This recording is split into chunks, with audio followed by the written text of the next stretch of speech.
And we're back again. That's right. Welcome back to the Gunners Club. And of course, you're here with Gunner and with Seuss. We are. And we're so happy to see you. Even though we can't. But you can see us. Now, Michael Richards' new book, his autobiography, came out this week. I was up till 3 o'clock this morning reading it. Finally finished it now by Michael Richards. I'm talking the K-Man, Kramer from Seinfeld. Oh my God, yes. What a lot of fun the book was. Now, it's one of these books where I read it as quickly as I possibly can. I had a couple of stints, each of about 6 hours, to get it finished. Almost got it finished for you, but I was up to 3 o'clock this morning just to make sure I was right there at the neat end of it.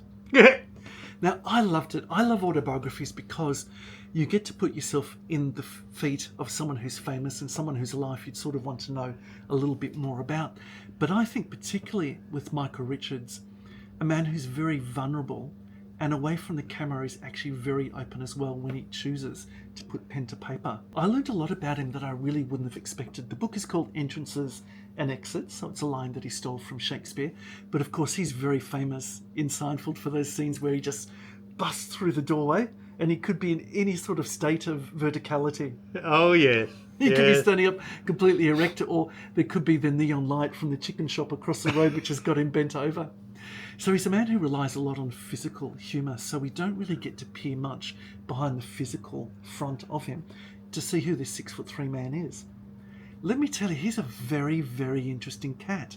So we learn about his life growing up and the fact that, well, he didn't have a father that he knew, and he was chasing his father for a lot of his early life. And I won't give away too much about what happens in that.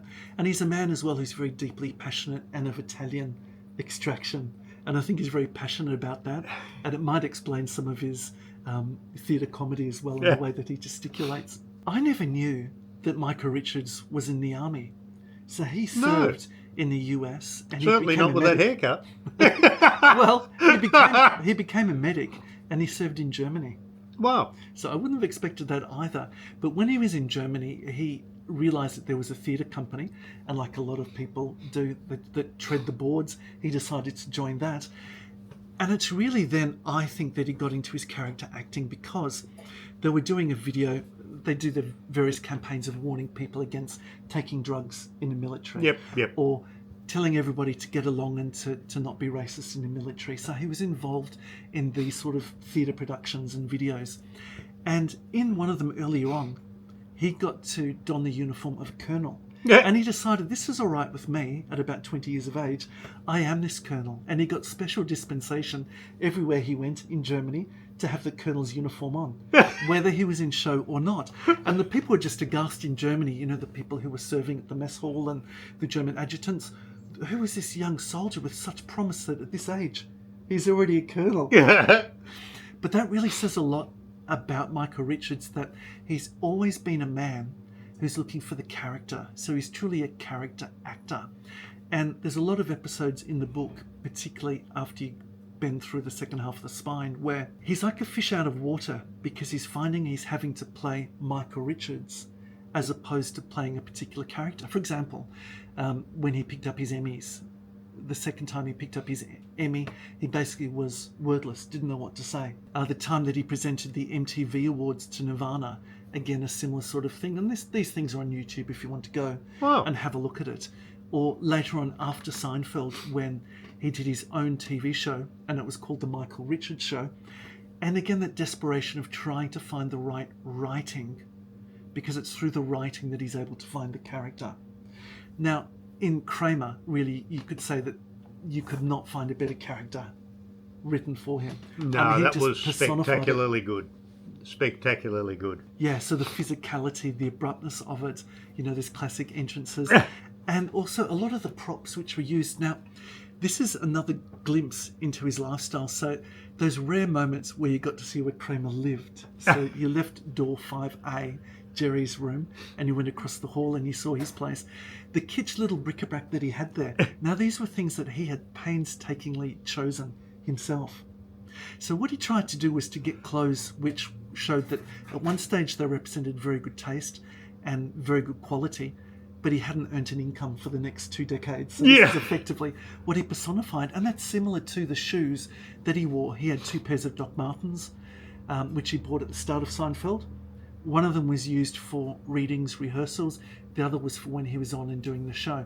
And even in the comeback, which was done over a decade later as part of Curb Your Enthusiasm, you might remember, he still had those pairs of shoes, so he could still embody that character. He's a man who sort of isolated himself away from others, because for him, the character and the method was all that really mattered. So, for example, at the end of each show, as the other three main characters would go out to a real diner, he would go straight home. He wouldn't be part of that. What he would generally do is go straight to his home, put on his scuba gear, and sit at the bottom of his swimming pool for an hour, and basically de-stress and decompress from the character that he played. Wow. During preparation for the role, he'd often be found in, let's say, a starfish shape on the ground, and just meditating on what would be the best physicality that he could do in the show. So not what you expect. This comedy didn't come easy to him, but it was him. But it was something he had to work on. You wouldn't think that watching him in Seinfeld, it just looked like this is what this guy's like in real life.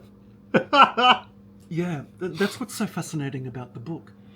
Another side of him as well is his deep spirituality. Now, I didn't know that he was in fact a Freemason. I didn't know in wouldn't have picked that. Not only was he a Freemason, but in fact a level 33 Freemason. Really? So this is a person who's taken that to the nth degree. And after having done the show and done the Michael Richards show as well for the 8 episodes that he filmed, he really found himself, I guess, some sort of a cosmic wanderer. So he went to places similar to what we call an ashram. He went to Troy. You know, he went to the Parthenon in Athens. Wow. And he went looking for places where essentially he could find and discover, I guess, the meaning to life. And there again, I guess it ties into that entrances and exits. He's a man very much who believes in the perpetuity of the soul and the life after death. But in what form, I'm really not so sure. And also when he talks about his understanding of a God, he says he's not a deist, which means that he doesn't believe in truth revealed through a God. But then I really wonder where that leaves him in terms of an understanding of a God as well. That's a bit mercurial. And the reason for it is this. There might actually be a second book. Because in writing this, there was about another 70 pages of his reflections on life and philosophy and cosmology, etc. And they were removed from the book. And he was told, well, you never know, one day there might be a second book. And this might be the grounds, in fact, for that. Now, we can't talk about Kramer without talking about, or in fact, Michael Richards. See, even for me, the two are the same. Yes. Where, in fact, they're certainly not. Yep. That incident that took place at the Laugh-In in 2006, where he was caught on camera with that tirade. It fell out of favour. Yeah, and look, I think still to this day, when I see him in camera and I see the hurt and the sincerity in his eyes, I see a man who's really been broken, and I think that's a bit of a loss, because I think there's a time where a man has to say, now it's time to move on. It's time to move up. It's time to progress. Because I don't think we're ready for his exit just yet. We've had the grand dramatic entrance from Michael Richards, and we don't want him to go. And another thing he did reflect on briefly was his battle with prostate cancer as well, which is something which really brings into mind the mortality that faces all of us. I am still constantly, whenever I think about Kramer in Seinfeld, thinking about that scene, I am the master of my own domain. Well, he was the first one out. Yes, exactly right, where he slams the money on the table. Right. You better watch out or she'll get you too.